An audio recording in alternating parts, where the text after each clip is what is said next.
Welcome, everyone, to Monday Match Analysis. I'm Gill Gross. Grigor Dimitrov is Brisbane champion. We're going to get into his final against Holger Rune. We're going to talk about United Cup. Congratulations, Germany. We'll break down all three rubbers. That's right. Mixed doubles analysis this week. Also, a quick word on Andrey Rublev. He won Hong Kong.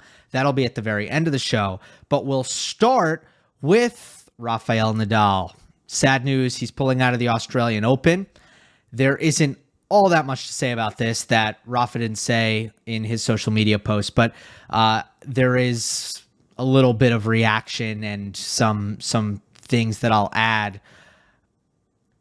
First of all, sorry for the fans. I mean, I'll be upset if this happens at the US Open, for example, because knowing this might be Rafa Nadal's last year on tour, yeah, I want to see him in New York. I know I'm going to be on site. I know if he's there, if he plays, I'll get a chance to see him, and I'll appreciate that moment and soak it in, knowing that it might be the last time. So, bummer for the fans in Australia, the tournament organizers, everybody, all the stakeholders when it comes to the Australian Open.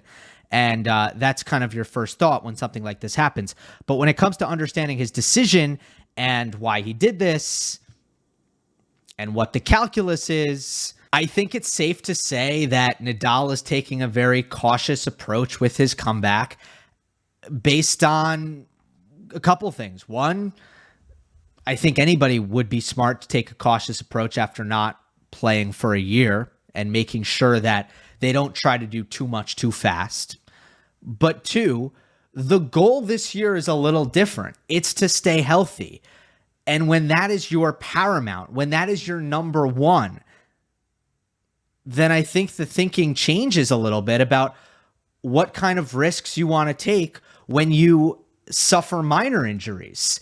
Because the fear, what keeps Nadal up at night, is that the minor injury turns into a severe injury, which in January, that would be crushing. Now, for the rest of the year, his schedule decisions become pretty interesting. And I think it comes down to the question, does Nadal want to have a normal season, or does he want to go all in on clay?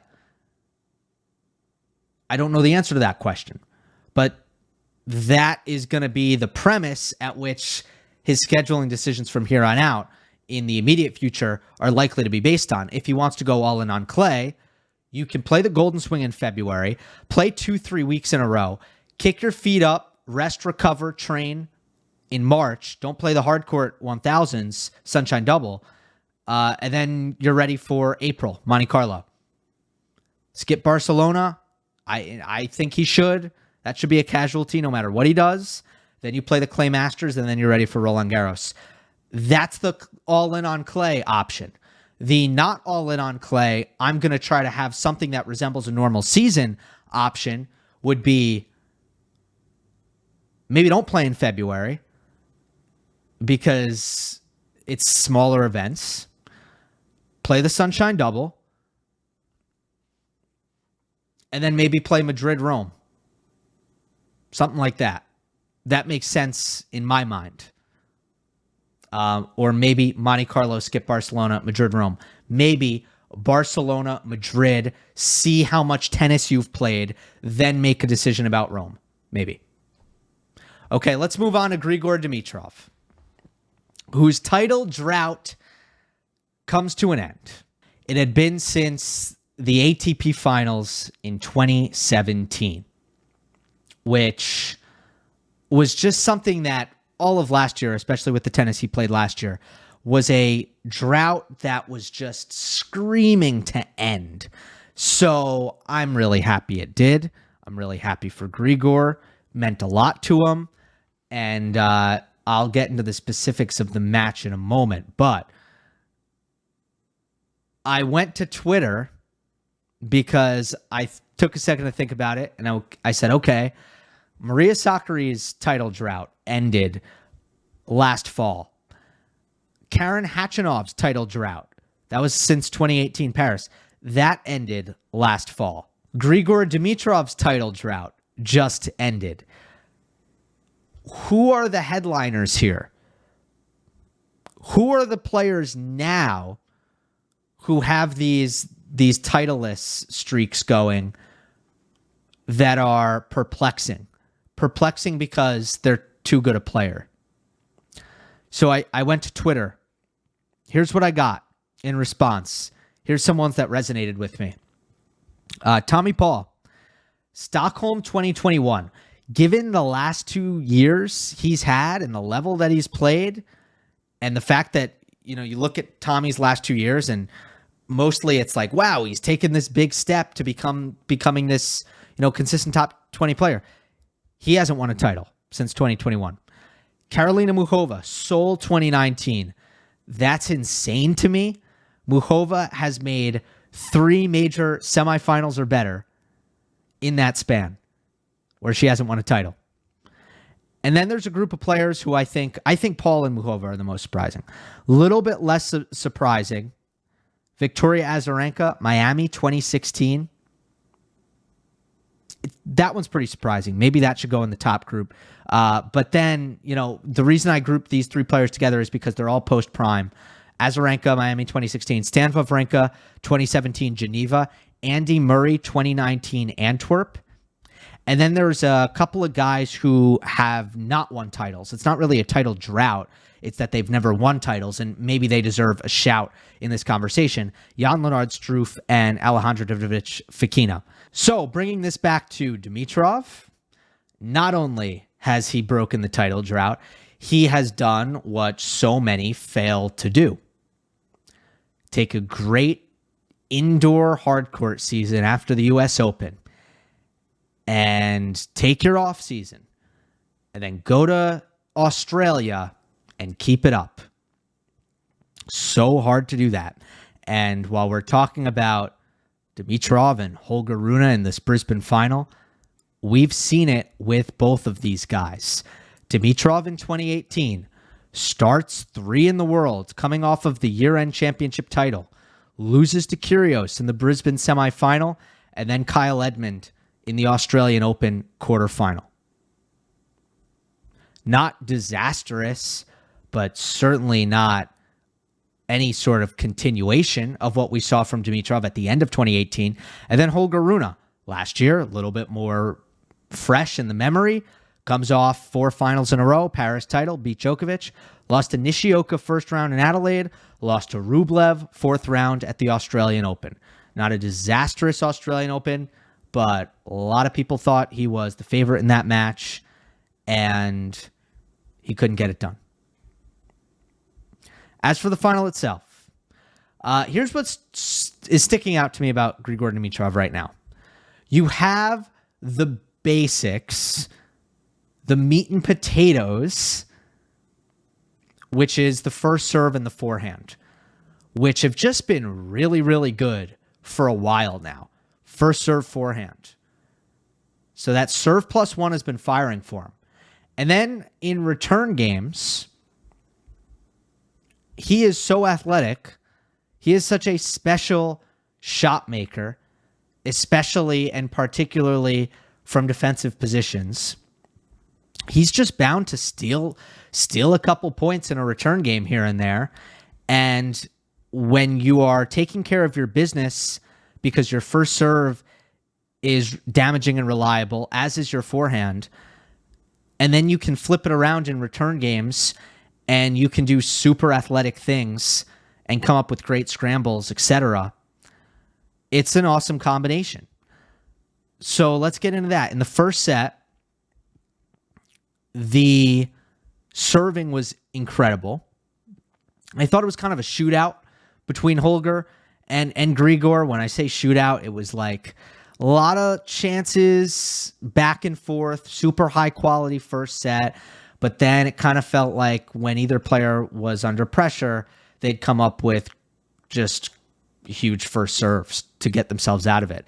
And the best chance for either player to actually convert a break point was probably like the 5th point of the match at 15:40 when Rune did make a return and then ended up missing a forehand on break point. But after that, every break point that Dimitrov faced, he made a great first serve. So again, think about the serve +1 here. At 30-40 love all, he makes his first serve, sets up a routine +1 forehand winner.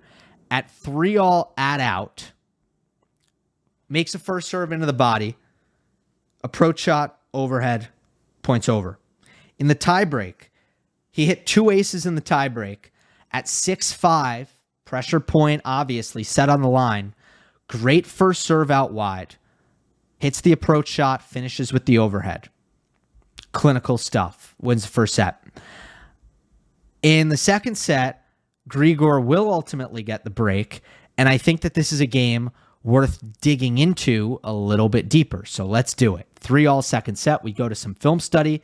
Again, we're going to look at scrambling and athleticism for Dimitrov. We're also going to start to bring Holger into this analysis and talk about some of the mistakes that he made. I'm also going to give him some praise at the end of this because I actually, all things considered, think he played a pretty good match. And let me just say this right now. A lot of the top players just looked really, really good this week, both in United Cup, Brisbane. Rublev was the favorite in Hong Kong. He won Hong Kong. This was the 1 seed versus the 2 seed, and they both play a great level in the final. I just saw a lot of good tennis from the top players, or the players who you expect to see play top tennis, and that includes the higher ranked players at United Cup as well. Okay, so this is going to be the first point of this 3-all game. Chip return Dimitrov, +1 backhand for Rune, which is this unbelievable angle, almost too good to be true from this position on the court. So, okay, Dimitrov is now in an emergency situation. He's going to slide out past the doubles sideline and hit a slice backhand. And Rune reads this, kind of reads his outgoing ball, and decides to try to sneak in. He thinks that he's going to get a floater because Dimitrov is stretched out. He thinks it's going to come in the middle of the court, and he's going to really look for a ball to take out of the air and hopefully do it before Dimitrov has a chance to recover back to the middle of the court, and it'll be an easy put away for Rune. That's what Holger's looking for. I don't know if Dimitrov saw Rune out of the corner of his eye, but Grigor, who is so skilled with his backhand slice, is going to kind of knife this ball down the line. And because Rune was late in deciding to approach the net, and because he's so far back, he does not split step here. He does not split step whatsoever, and as a result, he really has trouble changing direction and trying to get over to his right to retrieve this ball from Dimitrov, and he barely gets there, and he takes a slap at it, and he misses it. So love 15. Next point, neutral rally, backhand slice for Dimitrov, and Rune recognizes that he's going to have a chance to hit his forehand here. Dimitrov's pretty far back. He's going to slice this cross court. The ball's going to take a long time to travel to the other side.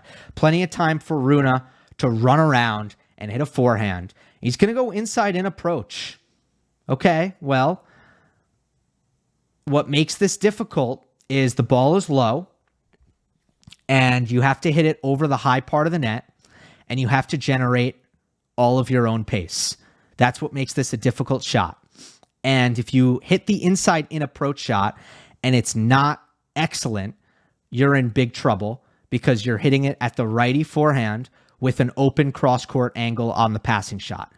Okay, pretty basic stuff. So Rune hits this forehand inside in approach. It is not very good. It's way too central.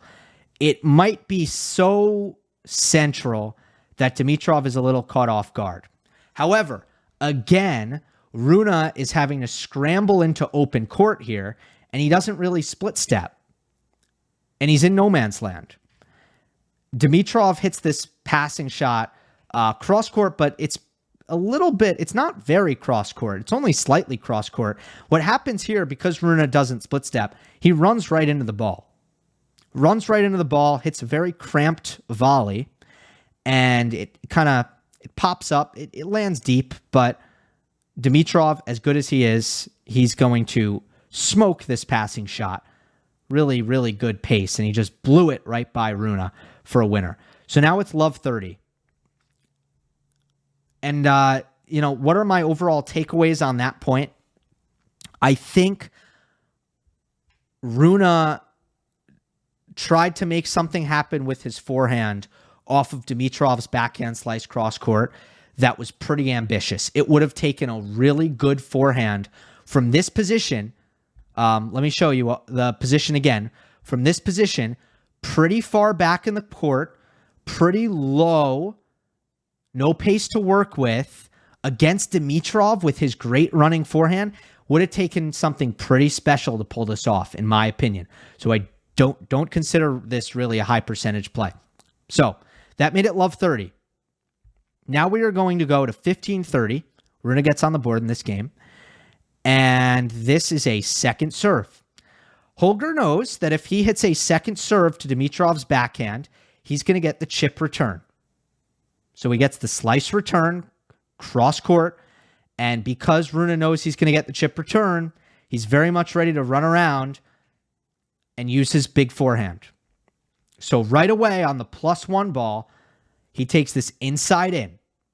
But as this ball kind of drifts towards the right sideline, and as Rune tries to get around it, he doesn't really get his feet set completely.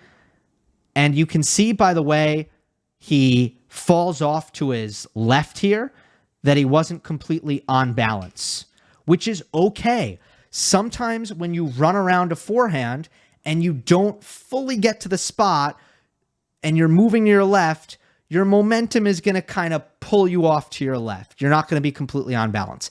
Happens all the time. But again, we have Rune on the first ball going huge inside in, with both of his feet behind the baseline off of a Dimitrov chip that, again, stays low, not a lot of pace to work with. And guess what? He just misses this. It's very close. It's very close. Now, before I kind of analyze that point, I just want to show you what happens on the next point, 15-40. Now we are in a rally again. And Rune, again, was this off of a chip? I think he got a chip backhand again. And this time he goes inside out. Really nice, sharp, inside out, short angle. Now Dimitrov has to slice again. And look, there's really no way for Dimitrov to get out of trouble here. He's in massive trouble because he's got his slice backhand. Rune is going to get a forehand on the next ball no matter what. It doesn't matter if Dimitrov goes down the line. It doesn't matter if he goes cross court. It's probably going to be another offensive forehand for Rune. But it doesn't matter because Dimitrov actually just misses this just deep on the backhand slice. So now it is 30-40. For this 30-40 point, we're going to get the low angle. And it's another second serve. And Dimitrov is going to slice again. And again, Rune has time to run around.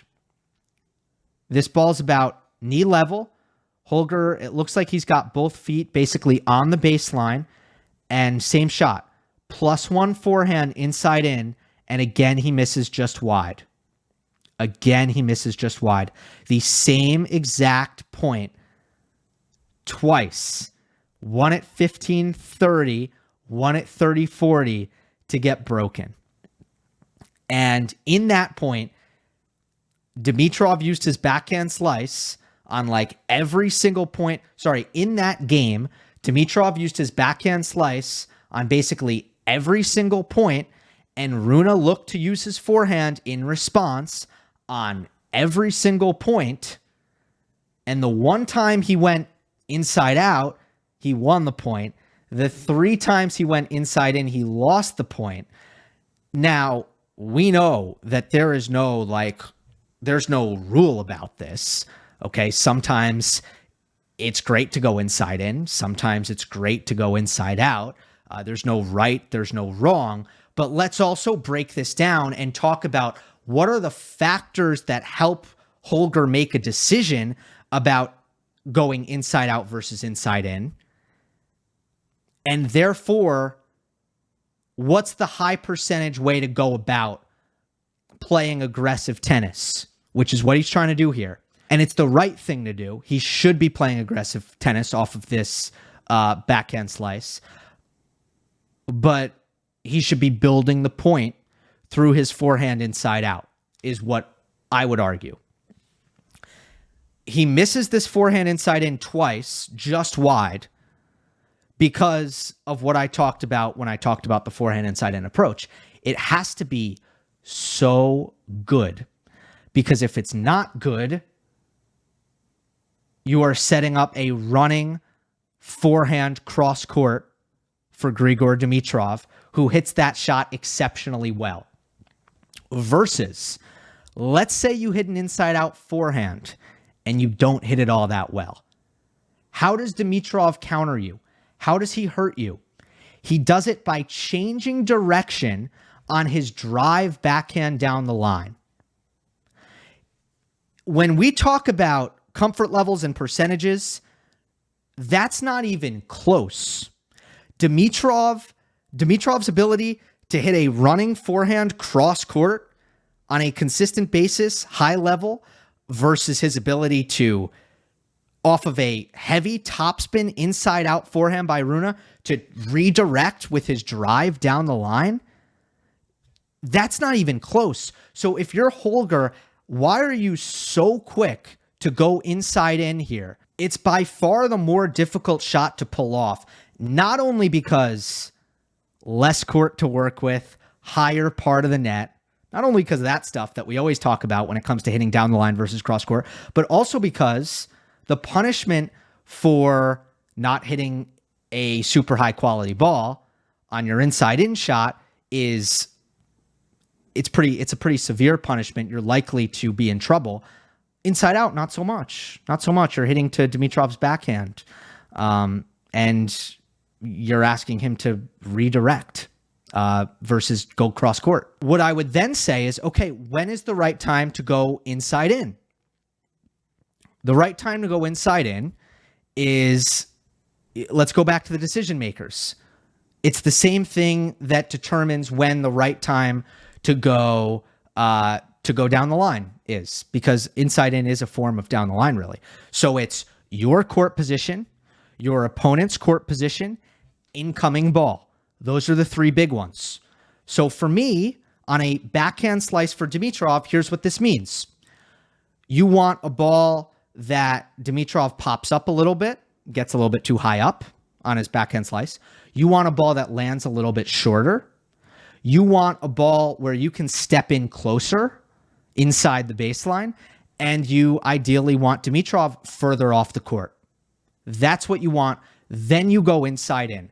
And I would argue very, very strongly, that if Rune a couple of times would work his forehand inside out into Dimitrov's backhand, nice and big and heavy, he would ultimately start to get those things in his favor. He would find the shorter ball. He would find the higher ball. He would be able to step in further. He would get Dimitrov pulled off the court more. You got to watch, if you're Rune, watch the players who do this really, really well. Watch Rublev, Tsitsipas. A lefty version would be Nadal. Someone who was awesome at this was Ferrer. Watch what they do. They don't generally go inside in on the first ball. And if they do, usually they went inside out on the first ball on the last four, and then you have element of surprise. You have the player, the opponent leaning the wrong direction. You have higher effectiveness. That's usually what you'd see. All right. So that's the 3-all game that Rune got broken in, and Dimitrov continued to serve really well, execute at a high level, and ends up winning the match in straight sets. For Rune, just to also give some big picture thoughts like I did for Dimitrov, his first serve was really good in this match, just like Grigor's was. His approach on the forehand is mostly better than what it was last year, which I talked about in the mailbag. More repeatable aggression. He just drifted into some old habits in that last game where I thought he was too desperate to be offensive, which again, I don't like for Holger because I think he can be so elite from neutral. He's so elite defensively. And that's why I'm hard on him when he's looking to force low percentage plays offensively. I'm even harder on him. Then the other thing for Rune is his shot tolerance looks better to me. And I think that comes down to both fitness and discipline. And there was a point in the first set. He was facing break point at 1-2 in the first set. And I thought there was this unbelievable example for Holger where if I were Boris Becker, I would show him this point and say, attaboy, this is the one. This is where all of the work you've done pays off on a point like this. It's a 34-shot rally. Lots of neutralizations from both players. Rune goes sideline to sideline a bunch of times. And on the 33rd shot of the rally, both players are exhausted. This was a really high-quality point. On the 33rd shot of the rally, Rune has some time on his backhand, but he's pretty deep in the court, pretty out of position. He can go down the line. It's there for him if he wants it. It's that highlight reel shot. It's that cookie being dangled in front of him. He stays disciplined. On the 33rd shot of the rally, he hits a high percentage backhand trade cross court. And Dimitrov on the next ball, he's the first one to bail out, hitting a backhand drop shot from a position that he would normally not hit a backhand drop shot from because he was a little bit too far back behind the baseline. But he was tired. When people are tired, they do those things. Holger getting the reward for being patient and playing the percentage. However, I do think there was a dip in patience, big picture, in the second set. You look at 9+ rallies, 5-3 Rune in set 1, 9-3 Dimitrov in set 2. Okay, let's go on to United Cup. Germany winning United Cup, sort of a miracle. Feels that way, huh? First of all, they didn't win their group. They lost in their group and advanced to the quarterfinals as the best runner-up, which is this very convoluted system that honestly, United Cup, if there is a United Cup next year, and I didn't talk about this last week, they should go to the drawing board on this because it's impossible to follow as a fan and it takes away some drama. But essentially, the reason Germany even got to the quarterfinals is because they had a higher percentage of games won than Chile and the United States, who also finished 1-1, just like Germany. So then they go to the semis, 2 match points saved against Australia in the doubles. I think they won that 10-point tiebreak, 15-13 in the mixed doubles. And then almost lost to Poland in the singles. Zverev saves 2, I got to call them United Cup points against Hurkacz. And Germany ends up winning this final. So, I mean, look, let's be real. Germany looked like they were going to be out of this competition how many times? And they won? So, pretty amazing. I want to start with the mixed doubles, and then we'll work backwards from there. Why wouldn't I want to start with the mixed doubles? Why wouldn't I want to talk about Laura Siegemund? Why would I not start with her? Because she's the doubles player out there. She is a excellent doubles player. And it showed because her movement was making the difference in neutral situations. I'm just going to hone in on the 10-point tiebreak that ended up deciding this United Cup as a whole. And I want to look at the points that went to neutral and how Siegemund's movement affected those points. Look, doubles can be a very serve-return game. Very serve-return. But there's just a handful of points where the serve doesn't do the trick, the return, gets the point to neutral, And those are the couple points that might flip a 10-point tiebreak like this.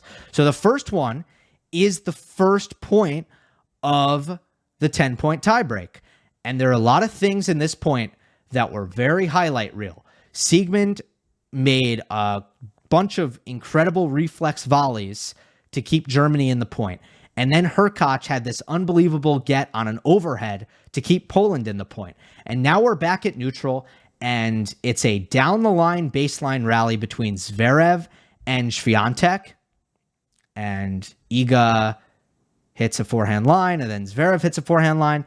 And now Siegemund is going to be like, okay, time to make something happen, because that's her nature as a doubles player, and that's what makes her great. So she's going to move here, and this is subtle, but I think Iga sees her at the last second, and it goes from, oh, I have a huge target. The entire line is open. This is a pretty safe and easy forehand for me, until, okay, now I see Siegemund in the corner of my eye. I know that she's crossing. Now my target is shrunk at the last minute, and Iga pulls this just a fraction wide, when I can assure you, if she didn't see Siegemund moving, her target is not anywhere near the double sideline, and she's not missing this forehand. So it's the Siegemund move that is going to make the difference here, and it's very subtle. It's very subtle, but it makes a huge difference. This next one is not subtle at all. It is the 1-3 point. Iga's serving. Poland is down a mini break. Zverev hits a nice crisp backhand inside-out return. And Siegemund is kind of in this 3/4, 2 back. So she's trying to defend against the Hurkacz volley initially. And then as soon as Zverev gets this return past Hurkacz, now she's going to come in. She starts coming in a straight line. And then again, she wastes no time to make something happen. So she starts in a straight line, and then she moves to her right to pinch the middle. And she fully commits to another poach. So to the middle she goes. This time I don't think Iga saw her. She moved pretty late, and I don't think Iga saw her. And she's going to cut this ball off before it can get back to Zverev. This is a low volley, though. Iga hit this forehand very low. Generally, as a net player, you want to go volley to volley. You want to go net player to net player. But when the volley is this low, you can't quite stick it at Hurkacz. So you don't want to go at him, because then he's going to stick it right back at you. Instead, Siegemund doesn't... I mean, she hits the only volley here that I think was going to finish the point. It's masterful stuff from Siegemund off of a hard Swiatek forehand. And she just hits this drop volley in front of Iga, but also kind of too deep for Hubie to run across and get there. It's just a perfectly placed, buttery forehand volley from Siegemund. Sensational. And in the entire tiebreak, there was only 3 points that got to neutral. Only 3. Siegemund's movement made the difference on 2 of them. Swiatek made sort of a inexplicable forehand unforced error on the 3rd one. Other than that, it came down to Germany's serving. Zverev hit 4 serves in this tiebreak. None came back. Siegemund hit 3 serves in this tiebreak. 1 was unreturned. The other 2 set up Zverev for volley finishes at net. So doesn't get any cleaner than that for Germany on serve. Poland did not make the returns. And there you have it. The anatomy of Germany's win in the 10-point tiebreak. Now let's backtrack and let's talk about the singles, because Zverev had to beat Hurkacz in order for Germany to win the United Cup. And he had to do so having gone to sleep at 5 a.m. the morning of the match. So there are some real questions physically and mentally about how the scheduling is going to affect Zverev, especially because you can look into the annals of history and find examples of Zverev being heavily affected by late bedtimes. Madrid. So I'm going to try to run through this match, chronological order, talk about some of the major takeaways. It did seem like Zverev was trying to be very offensive in the first set, especially in the tiebreak. And when Zverev tries to be offensive, he comes to the net. He's not all that comfortable being an offensive baseliner. He'd rather actually be a counterpunching defensive baseliner. So when it's time for Zverev to take initiative and try to win points on his own terms, usually that means hitting approach shots off of short balls really early in rallies. And he certainly did that, but it was not effective. He just wasn't opening up enough court. His approach shots weren't precise enough. And as a result, you just had a lot of net approaches where Hurkacz just wasn't off balance at all hitting the passing shot. And I'm not breaking any news here, but in the modern game, modern string technology, you better put your opponent off balance and disrupt their contact point in some kind of way if you're going to come in. Otherwise, you're going to be hitting volleys from your shoelaces. And I actually think Hurkacz is particularly good at dipping the ball low. And to his credit, he understands who his opponent is in Zverev. Against Zverev, you don't need to hit perfect passing shots. He's not such a good volleyer that you need to ask yourself to, go for the lines and try to hit winners on passing shots. You can hit it through the middle at his feet, and he's probably going to pop up the volley. And you shouldn't miss passing shots against Zverev. And to Hurkacz's credit, he didn't miss passing shots. He came up with really lovely combinations of passing shots to beat Zverev at net over and over and over again. Zverev approached Hurkacz's backhand 4 times in the first set tiebreak, and only 1 time did he get an easy volley because Hurkacz was off balance. And that was the only point he won. So that's that tipped the scales in the first set. Of course, they're going to play tiebreaks. It's Zverev versus Hurkacz. With the way they serve, they're going to play tiebreaks. Second set, they also went to a tiebreak. But a couple of things changed in the second set. Zverev stopped coming in constantly. So he stayed back more. More baseline rallies. And Hurkacz started missing a ton of first serves. Also more baseline rallies. So not only did Zverev do something to create more baseline rallies, Hurkacz did something unintentionally for more baseline rallies to occur in this match. I gotta say, though, Hurkacz was pretty awesome in some flashes of great shot making and the forehand to kind of hang in with Zverev from the back of the court in the ground stroke game. Hurkacz was very impressive here. And if his forehand wasn't humming to the best Hurkacz's forehand can hum, the second set would not have gone to a tiebreak. Zverev absolutely would have broken Hurkacz's serve. Hurkacz made 53% of his first serves in this second set. And in the second set tiebreak, which I'm going to talk about in more detail, Hurkacz made 2 out of 9 first serves.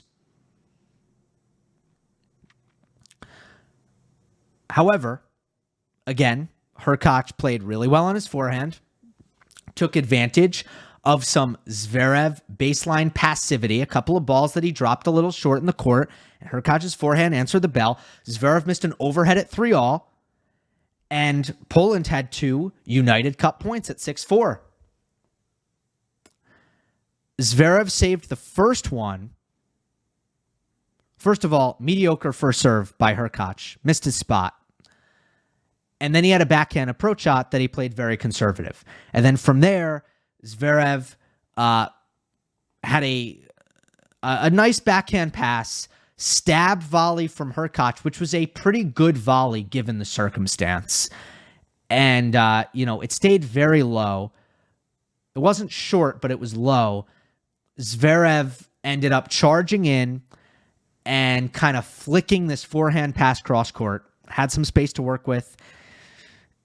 and he used all of the space in the world because that forehand pass hit the edge of the line, and that's how close Poland was.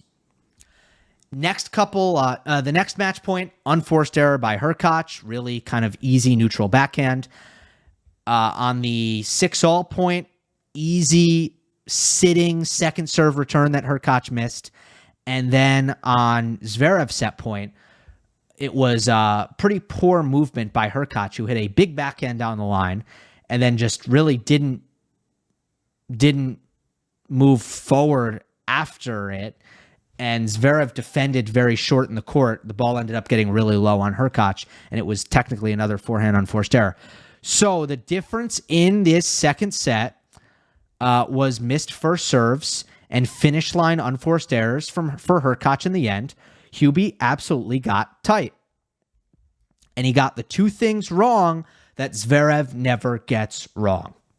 Zverev doesn't miss first serves, and Zverev doesn't make unforced errors. In big spots and in tie breaks, those are the two things with Zverev that you can usually always count on, and those are the two things where Hurkacz faltered. But I am kind of glad, although there were two forehand unforced errors technically, I am kind of glad that Hurkacz as a whole in this match, and even in the second set, wasn't just the forehand going away on him. In fact, overall, the forehand is a shot that I blame less for this loss than I do the serve. Which brings us to the third set. Hurkacz's serve wasn't all that great in the third set either. Now, you can't tell from the percentage because Hurkacz made a higher percentage of his first serves, but he got way less free points. And I think a lot of it was because he was not hitting his spots as well compared to what he was doing in the first set. But the biggest thing that stood out in this third set was attitude, honestly. Hurkacz just got really negative. He seemed kind of miserable. Yeah, it was a tough way to lose the second set, no doubt about it. But he just seemed to get down on himself. Zverev looked gassed. He looked tired, but he seemed to be embracing it, interacting with the crowd, more positivity towards his bench, just a lot of fight from Zverev.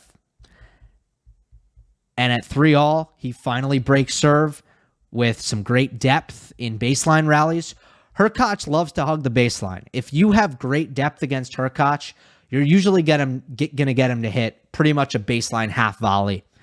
And, that's a tough one for Hurkacz. Sometimes he'll miss them, but when he makes them, usually there's not much on the ball. You can attack it. Zverev's backhand was the best ground stroke on the court in this 3-all game, as it should be. Hurkacz did have a game point at 40-30, and he missed the forehand that I thought was a lack of effort, lack of focus miss. Now, it's hard to prove that. It's hard to quantify that, but it's one of those you know it when you see it kind of things where it seemed like the feet didn't get quite in the right position. The mind wasn't fully engaged in the process of choosing the forehand, and it was a listless forehand miss at 40-30.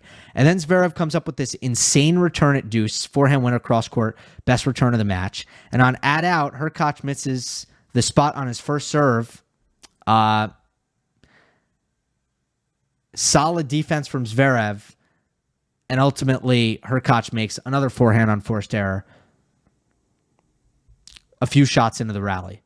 Or maybe like several shots into the rally. So the big things were Zverev kind of staying back more, where he is the better player, not letting the counterpuncher hit passing shots all day, right? That's never a good idea. Don't let the counterpuncher hit a bunch of passing shots and win the match that way. Make Hurkacz beat you and your defense if you have the legs and the energy to do it. And you know what? Zverev maybe didn't quite have the energy to do it, but he did. He fought through it.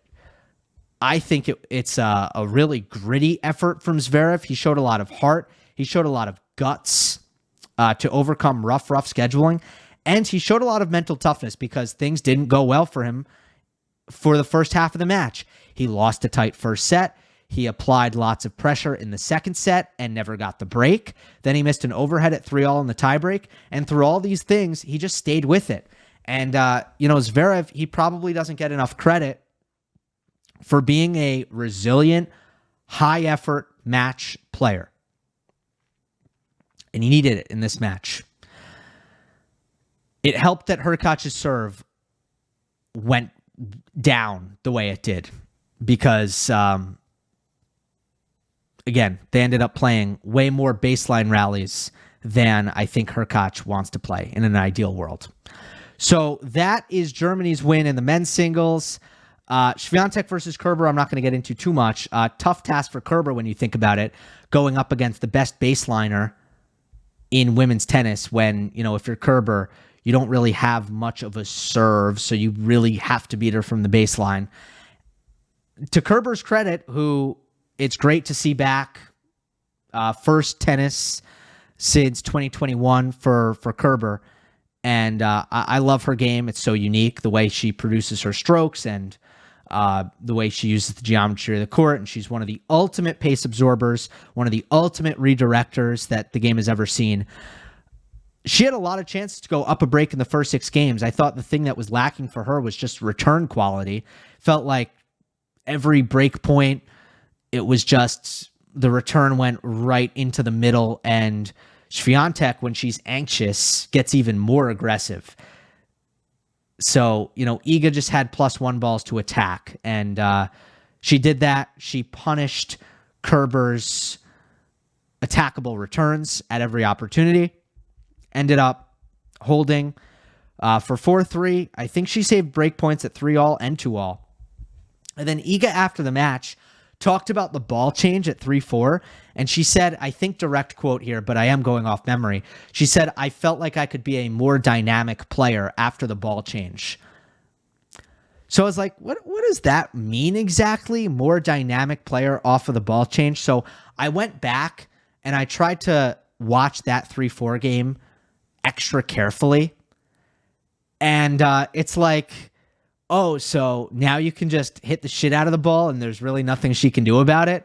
Is that what more dynamic means? Because from watching that, it seems like that's what more dynamic means. In all seriousness, tons of big down-the-line backhands really changed this match for Iga. She ended this first set with 9 backhand winners, and Kerber was killing her with the forehand off of her cross-court backhand. Because, look, you don't want to be a righty hitting cross-court backhands at Kerber's forehand. It just looks like a bad time altogether. Total nightmare. The way Kerber redirects and times her forehand down the line and how flat and low that ball stays and how sometimes it tails away from you. I don't want anything to do with that. And neither did Iga. Iga was like, I'm ripping my backhand down the line whenever I can, as early as I can. Let's take this forehand counter-punching, or counter-attacking, I should say. Let's take the forehand counter-attacking off the table for Kerber. And that was big for Iga. Massive level drop for Kerber as well. I'm not going to get into the details, but that definitely happened.